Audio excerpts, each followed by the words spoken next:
ಹಾರ್ಮೋಜ್ ಜಲಸಂಧಿಯಲ್ಲಿ ಸಾಗುತ್ತಿದ್ದ Cyprus ಧ್ವಜಾಧಾರಿ container ಮೇಲೆ ಇರಾನ್ನ Islamic revolutionary guard corps ದಾಳಿ ನಡೆಸಿದೆ. ಇದಕ್ಕೆ ಪ್ರತಿಯಾಗಿ ಅಮೆರಿಕ ಸಹ ಇರಾನ್ನ 140 ಸ್ಥಳಗಳ ಮೇಲೆ ಭಾರೀ ವೈಮಾನಿಕ ದಾಳಿ ನಡೆಸಿದೆ.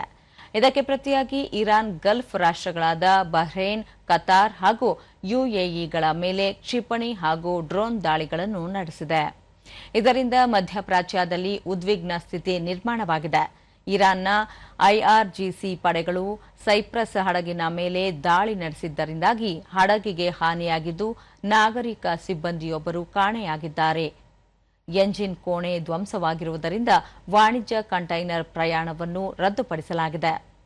ಅಮೆರಿಕ ಇರಾನ್ ಮೇಲೆ ದಾಳಿ ನಡೆಸಿರುವ ಹಿನ್ನೆಲೆಯಲ್ಲಿ ಇರಾನ್ ಸರ್ಕಾರ ದಿಢೀರ್ ಆಗಿ ಹಾರ್ಮೋಜ್ ಜಲಸಂಧಿಯನ್ನು ಮುಚ್ಚಿದೆ. ಐಆರ್ಜಿಸಿಯ ಅನುಮತಿ ಇಲ್ಲದೆ ಹಾರ್ಮೋಜ್ ಪ್ರವೇಶಿಸುವ ಯಾವುದೇ ನೌಕೆಯ ಮೇಲೆ ದಾಳಿ ನಡೆಸುವುದು ಅನಿವಾರ್ಯವಾಗುತ್ತದೆ ಎಂದು ಐಆರ್ಜಿಸಿ ಸ್ಪಷ್ಟಪಡಿಸಿದೆ. ಈ ಮಧ್ಯೆ ದಾಳಿ ಪ್ರತಿದಾಳಿಗಳ ನಡುವೆಯೂ ಇರಾನ್ ಜೊತೆಗಿನ ಶಾಂತಿ ಮಾತುಕತೆ ನಿಲ್ಲುವುದಿಲ್ಲ ಎಂದು ಅಮೆರಿಕ ಅಧ್ಯಕ್ಷ ಡೊನಾಲ್ಡ್ ಟ್ರಂಪ್ ಹೇಳಿದ್ದಾರೆ.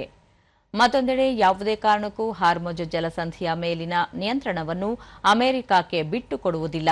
ಈ ಮಾರ್ಗದ ಮೂಲಕ ಹಾದು ಹೋಗುವ ಹಡಗುಗಳ ಪರಿಶೀಲನೆ ಹಾಗೂ ನಿಯಂತ್ರಣಕ್ಕೆ ತಮಗೆ ಸಂಪೂರ್ಣ ಅಧಿಕಾರವಿದೆ ಎಂದು ಇರಾನ್ ಸಹ ಹೇಳಿಕೊಂಡಿದೆ.